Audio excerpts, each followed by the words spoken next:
Let's go get some AC on because it is hot. For today's video, we are going to talk about one of the questions that I got asked this past week. That question is,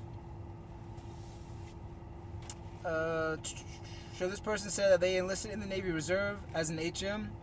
They do have a few questions.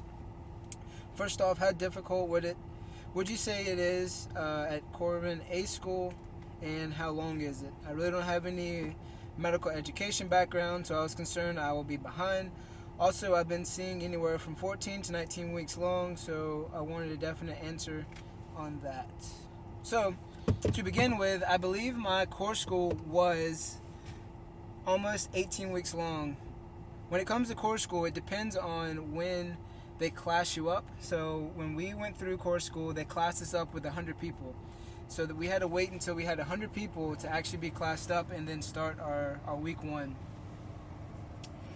So I think ours was about 18 weeks. There are people that get dropped from classes, so they'll drop into your class.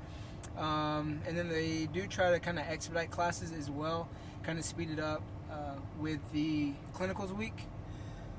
And overall, for me, it took me a little bit longer because once I graduated A school, I was still there waiting on my orders and for my plane ticket to fly to Cuba. So I stayed there a little bit longer than 18 weeks, but altogether I think it was about 18 weeks is what my actual schooling was.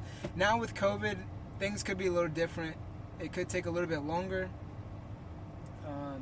or they could cut some things out to make it a little bit shorter, make the classes shorter. I'm not really sure right now how things have been since the last year-ish, since everything has happened and changed in the world like it has. Secondly, the concern with medical background, medical experience, medical education, all of that you're going to learn at A school, which is the reason you're going to A school, the reason why A school is so long. Is so that you go through as much as you can. It is a crash course of medical, so you do basic EMT, or you just do basically EMT, a little bit of paramedic type stuff. Then you do some combat casualty type training. You also do basic nursing, advanced nursing, and then you go into clinicals where you go into the hospital, or you'd go to the VA and you do hands-on. And that was all before you graduate. So you learn a lot of different medical experiences. You end up giving IVs, you end up giving blood draws, or IVs, fake catheters to a fake patient. We talked about like suturing and staples. So there's like a lot of medical terminology you're going to learn, a lot of medical background, bases, all that kind of stuff that you'll learn at A school. But overall, hands down, the most learning that I've gained, most experience that I've gained has been on the ship. Not in any of the hospitals, the clinics, or when I worked in the emergency room or anything like that. It's all from the ship. The experience that you learn from your IDCs, from other corpsmen, and just hands-on experience with patients, that is, I would say, that is what I've learned the most from, I gained the most knowledge from, and to this day still continuing to learn from working at MEPS. It's every situation that you are into as a corpsman when it comes to just medical coverage at a gun range, to sick call, to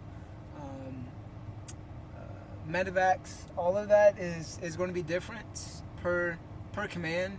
And also your patients are going to be different. One day your patients could be just typical stuff, simple things. The next day your patient could be someone that needs to get rushed to the emergency room and needs higher care. So you learn literally every single day that you go into work. Medical knowledge and your portfolio of medical experience is going to just continue to grow. So I know that is a question I get asked a lot of concerns that people have that they've never had any type of knowledge of medical whatsoever. For me, I joined the Navy wanting to be in aviation, wanting to shoot jets off the aircraft carrier. So Obviously, I am far from doing that. But anyways, if you guys like the video, make sure you give it a like. Make sure you comment some things down below. Helps other people out. Keeps the comment section active. And you never know. There could be things that you may know or things that you may want to know that I don't know, that I can find interest to, that I'm going to be learning from you guys. And there's also things that I can make videos of when you guys comment or leave messages. So make sure you subscribe to the channel so the channel grows. And I'll see you guys in the next video.